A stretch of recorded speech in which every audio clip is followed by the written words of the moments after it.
ಮಕ್ಕಳೇ ಹೇಗಿದ್ದೀರಾ ಎಲ್ಲರೂ? Welcome to Pallavi tutorials. So ಎಲ್ಲರೂ ಕೂಡ 2026-27ನೇ ಸಾಲಿನ ವಾರ್ಷಿಕ ಪರೀಕ್ಷೆಗೆ ಸಂಬಂಧಪಟ್ಟಾಗೆ ತಯಾರಿಯನ್ನು ನಡೆಸ್ತಾ ಇರುವಂತಹ ಮಕ್ಕಳಿಗೆ ಇದು ತುಂಬಾನೇ ಇಂಪಾರ್ಟೆಂಟ್ ವಿಡಿಯೋ.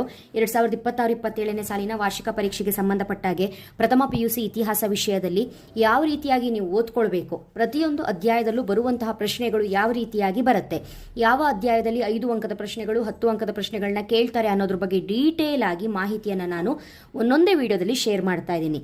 ಆಲ್ರೆಡಿ ಅಧ್ಯಾಯ 1 ಪೀಠಿಕೆಗೆ ಸಂಬಂಧಪಟ್ಟಿರುವ ಹಾಗೆ ಬಹುಮುಖ್ಯ ಮಾಹಿತಿಯನ್ನು ಶೇರ್ ಮಾಡಿದ್ದೀನಿ. ಆ ಒಂದು ಅಧ್ಯಾಯದಲ್ಲಿ 5 ಅಂಕದ ಪ್ರಶ್ನೆಗಳು ಕವರ್ ಆಗುತ್ತೆ ಯಾವುದು ಅನ್ನೋದನ್ನ ಹೇಳಿದ್ದೀನಿ.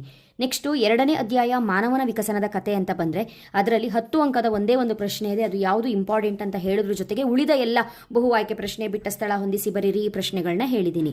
ಈಗ ಅಧ್ಯಾಯ 3ಕ್ಕೆ ಬಂದ್ರೆ ವೆರಿ ಇಂಪಾರ್ಟೆಂಟು. ಈ ಒಂದು ವಿಡಿಯೋದಲ್ಲಿ ಹೇಳುವಂತಹ ಮಾಹಿತಿಯನ್ನು ಕರೆಕ್ಟಾಗಿ ನೆನಪಲ್ಲಿಟ್ಕೊಂಡು ಸ್ಟೆಪ್ ಬೈ ಸ್ಟೆಪ್ ವಿಡಿಯೋಸ್ಗಳನ್ನ ನೀವು ವಾಚ್ ಮಾಡಿಕೊಂಡ್ರೆ ಈ ಒಂದು ಅಧ್ಯಾಯದಲ್ಲಿ ಕೇಳುವ 5 ಅಂಕದ 10 ಅಂಕದ ಗ್ಯಾರಂಟಿ ಪ್ರಶ್ನೆಗಳು ಯಾವುದು, ನೀವು ಹೇಗೆ ರೆಡಿ ಆಗಬೇಕು ಅನ್ನೋದ್ರ ಬಗ್ಗೆ ನಿಮಗೆ ಕಂಪ್ಲೀಟ್ ಆಗಿ ಮಾಹಿತಿ ಸಿಗುತ್ತೆ. ಅಧ್ಯಾಯ 3 ಪ್ರಾಚೀನ ನಾಗರಿಕತೆಗಳ ಇತಿಹಾಸ. ಈ ಅಧ್ಯಾಯವನ್ನು ನಾವು 3 ಪ್ರಾಚೀನ ನಾಗರಿಕತೆಗಳ ಅಂಡರಲ್ಲಿ ನಾವು ಸ್ಟಡಿ ಮಾಡ್ತೀವಿ.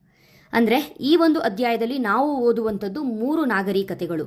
ಒಂದು ಈಜಿಪ್ಟ್ ನಾಗರಿಕತೆ, 2ನೇದು ಚೀನಾ ನಾಗರಿಕತೆ, 3ನೇದು ಮೆಸೊಪೊಟೇಮಿಯಾ ನಾಗರಿಕತೆ. ಓಕೆನಾ? ಈ 3 ನಾಗರಿಕತೆಗಳಲ್ಲಿ ಬರುವಂತಹ ಎಲ್ಲ ಬಹು ಆಯ್ಕೆ ಪ್ರಶ್ನೆ, ಬಿಟ್ಟ ಸ್ಥಳ, ಹೊಂದಿಸಿ ಬರೇರಿ, 1 ಅಂಕದ ಪ್ರಶ್ನೆಗಳು, 2 ಅಂಕದ ಪ್ರಶ್ನೆಗಳು, ಅದೇ ರೀತಿ 5 ಅಂಕದ ಪ್ರಶ್ನೆ, 10 ಅಂಕದ ಪ್ರಶ್ನೆಗಳನ್ನ ಯಾವ ರೀತಿಯಾಗಿ ಕೇಳ್ತಾರೆ ಅನ್ನೋದ್ರ ಬಗ್ಗೆ ಮಾಹಿತಿಯನ್ನು ನಾವು ಒಂದೊಂದೇ ವಿಡಿಯೋದಲ್ಲಿ ಶೇರ್ ಮಾಡಬೇಕಾಗುತ್ತೆ. ಕಾರಣ ಈ ಒಂದು ಅಧ್ಯಾಯ ತುಂಬಾನೇ ದೊಡ್ಡದಾಗಿದೆ. ಫಸ್ಟ್ ಏನು ಮಾಡಿದ್ದಾರೆ ಈ ವರ್ಷ ಕ್ವಶನ್ ಬ್ಯಾಂಕಲ್ಲಿ ಅಂತ ಹೇಳಿದ್ರೆ, ಪ್ರಾಚೀನ ನಾಗರಿಕತೆಗಳ ಇತಿಹಾಸಕ್ಕೆ ಸಂಬಂಧಪಟ್ಟಾಗಿ ಒಂದಿಷ್ಟು ಪೀಠಿಕೆ ಏನಿದೆ ಅದಕ್ಕೆ ಸಂಬಂಧಪಟ್ಟಿರುವಂಥ ಪ್ರಶ್ನೆಗಳನ್ನು ಒಂದು ಕಡೆ ಕೇಳಿದ್ದಾರೆ. ನೆಕ್ಸ್ಟು ಈಜಿಪ್ಟ್ ನಾಗರಿಕತೆ ಸಪರೇಟು, ಚೀನಾ ನಾಗರಿಕತೆ ಸಪರೇಟು, ಮೆಸೊಪೊಟೇಮಿಯಾ ನಾಗರಿಕತೆ ಸಪರೇಟ್ ಆಗಿ ಕೇಳಿದ್ದಾರೆ. ನೀವು ಒಂದು ತಿಳ್ಕೊಳ್ಬೇಕು, ಚೀನಾ ನಾಗರಿಕತೆ ಹಾಗೂ ಈಜಿಪ್ಟ್ ನಾಗರಿಕತೆ 10 ಅಂಕಕ್ಕೆ ವೆರಿ ಇಂಪಾರ್ಟೆಂಟ್ ಟಾಪಿಕ್ಕು. ಸೊ ಅದರಲ್ಲಿ ಬರುವಂತಹ ಪ್ರಶ್ನೆಗಳು ಯಾವುದು, ಹೇಗೆ ಓದ್ಕೊಳ್ಬೇಕು, ಅಥವಾ ಈ 1 ಅಂಕ 2 ಅಂಕನೂ ಕೂಡ ತುಂಬಾ ಇಂಪಾರ್ಟೆಂಟು. ಬಹು ಆಯ್ಕೆ ಬಿಟ್ಟ ಸ್ಥಳ ಇದನ್ನು ಕೂಡ ನೆಗ್ಲೆಕ್ಟ್ ಮಾಡೋ ಹಾಗಿಲ್ಲ.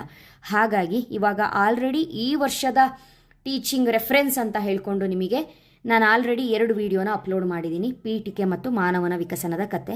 ಇದು 3ನೇ ವಿಡಿಯೋ ಬರುವಂತಹ ಟೈಮಲ್ಲಿ ನಿಮಗೆ ನೋಟಿಫಿಕೇಶನ್ ಬರಬೇಕು ಅಂತ ಹೇಳಿದ್ರೆ ಜಸ್ಟ್ ಸಿಂಪಲ್ ನಮ್ಮ ಚಾನಲ್ ಪಲ್ಲವಿ ಟ್ಯುಟೋರಿಯಲ್ನ ಸಬ್ಸ್ಕ್ರೈಬ್ ಮಾಡಿಕೊಂಡು ಆಲ್ ಬಟನ್ನ ಕ್ಲಿಕ್ ಮಾಡ್ಕೊಂಡಿರಬೇಕು ಮಕ್ಕಳೇ. ಪ್ರಾಚೀನ ನಾಗರಿಕತೆಗಳ ಇತಿಹಾಸ ಅಧ್ಯಾಯಕ್ಕೆ ಸಂಬಂಧಪಟ್ಟಾಗೆ ಟೋಟಲ್ ಆಗಿ 4 ವಿಡಿಯೋಗಳು ಬರುತ್ತೆ.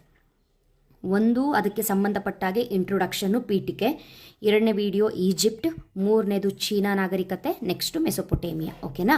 ನೆಕ್ಸ್ಟ್ ವಿಡಿಯೋದಲ್ಲಿ ಮತ್ತೆ ಸಿಗ್ತೀನಿ. Thank you.